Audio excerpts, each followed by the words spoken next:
I'm just personally a little bit bored of seeing hyper realistic zombies in flannels and rotting flesh. And if I was going to tell a story in the queer universe, I needed the zombies to be fabulous.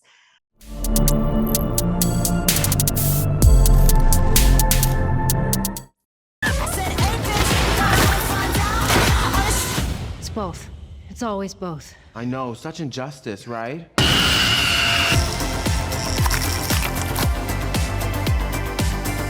Survive, survive.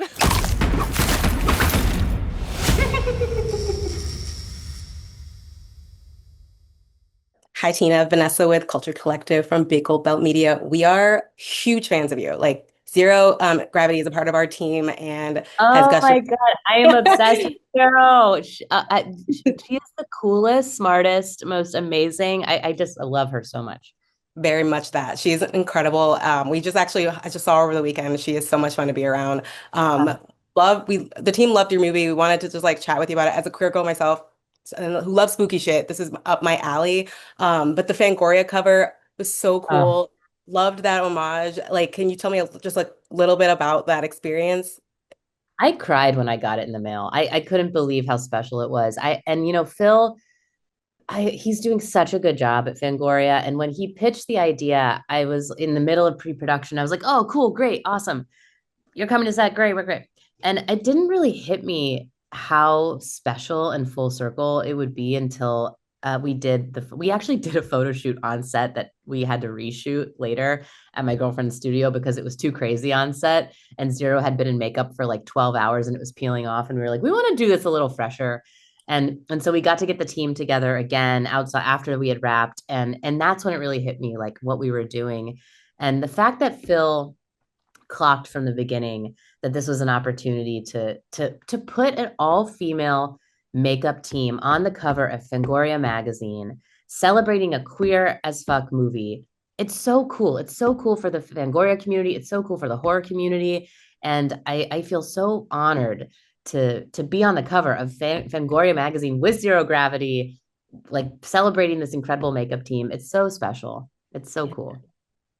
Well, speaking of the makeup and special effects, I think like the obviously your father's legacy is insanely deep, but like the way you approach zombies, the art of zombie making is actually so unique and special. Like I love the kind of commentary, social commentary of the brain, like zombies still brain rotting on their phones. Like how do you pay homage to your dad, but also still keep things fresh, unique for you, like true to you?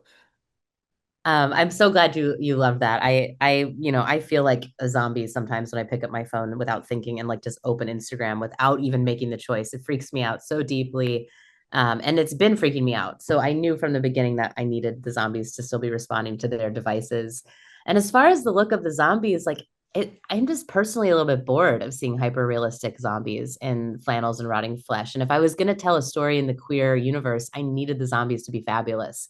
And so from the beginning, I had a lookbook before I had script pages. I was pulling images from Atomic Blonde, Euphoria, the artist Marilyn Minter, who does really cool, this like viscera, commenting on the fashion industry. She takes like saliva and pearls and gold and puts it all together in this really like gooey, beautiful way. And I knew from the beginning that I wanted to glam the gore, and I wanted to find a way to make maybe invite people into this who aren't big horror heads who don't like blood, but like, what if we put glitter in the blood? Maybe you'll want to come see this movie a little bit more.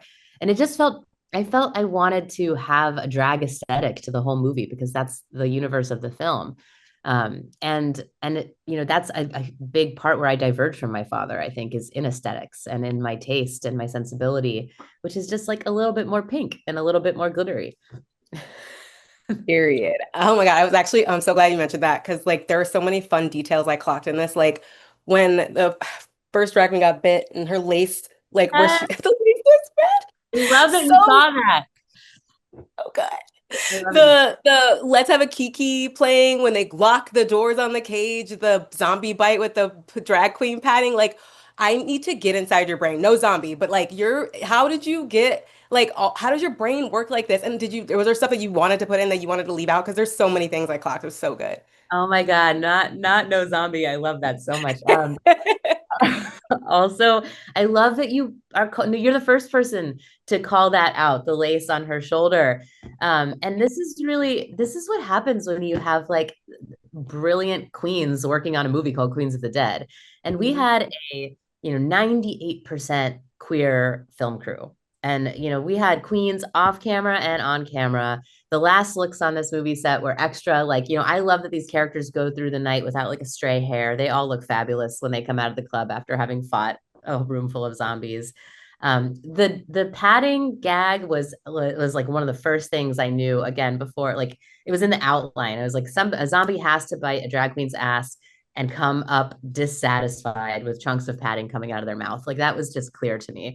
Um, and and like, it just, this world lends itself to fun. This world lends itself to glitter and to being playful. And so I think like from the beginning that was the goal, is to, like, how can we say some shit and like give people their salad and their spinach, but also like make it taste like a lollipop, and allow people to have fun and a good time, and at this party of a movie.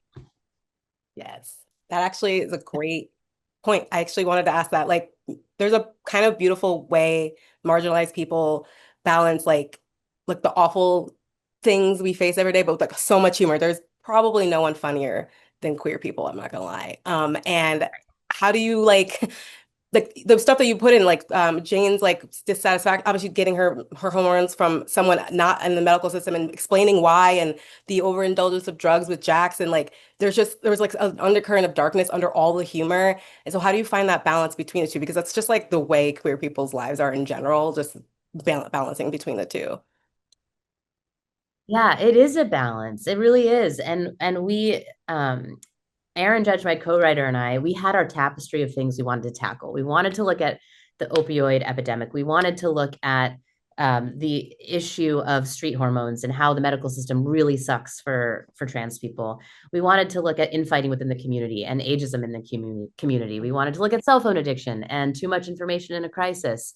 And so we had to get all these things on the page. And then I think like casting this movie with authentically queer people who none of them were tasked with carrying the weight of being the one gay person in a film. They were able to relax into their own selves and like embody their characters in a way that was comfortable for them and allowed room for play. And so, I think that the we were able to hit the dialogue and get the story out, and then leave room for them to sort of like add flourish and add flavor. And so it really, I think the comedy, the tough stuff is on the page. And then the comedy comes out in their genius performances. Of course, Erin Judge she's a brilliant stand-up comedian, and there are a lot of jokes that were written.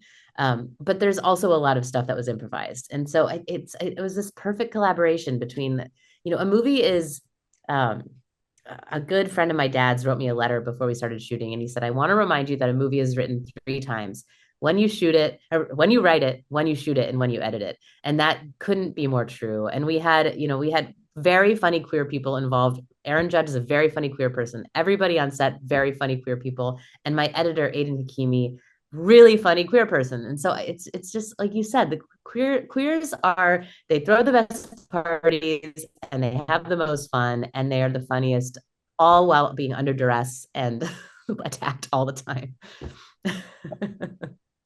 I'm gonna ask one more question. Actually, I'm gonna ask this one for Zero. Tom Savini involvement as mayor. The mayor is so cute. The support you got from the community, the horror community, and like people who have just like know your name. How has that been like with this film? Vanessa, I was so scared. I was so scared to put this film out to the horror community because I'm not my dad. And I was really nervous. And I am so touched with how they so far have embraced it. Like the horror guys, I was hopeful that the queer community would stand behind me, and they have. But I wasn't sure how the horror people would take it. And these guys with like gauged earrings and tattoos and big shirts and beards, they've had a good time. They're like having a good time in this queer ass zombie movie. And it couldn't warm my heart more. It's so touching that they're down for this ride and that they're down for this romp, and that they're able to have fun, in addition to like, being deep fans of my father's, they're willing to go on this ride with me. And it really means the world. It's so cool. And that's what I wanted. I was really hoping that we could invite two audiences together with this movie, like people who don't necessarily do the zombie thing, like maybe they would come see it because there's glitter in the blood. And the horror guys, like maybe you'll come see it because we're doing zombies and we got Tom Savini. And so far so good. And I hope that continues to be the case.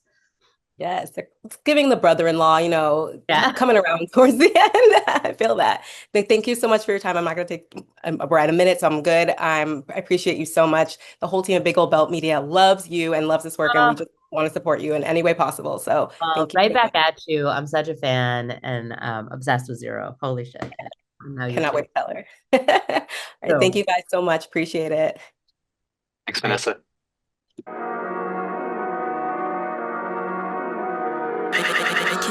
Rivalries.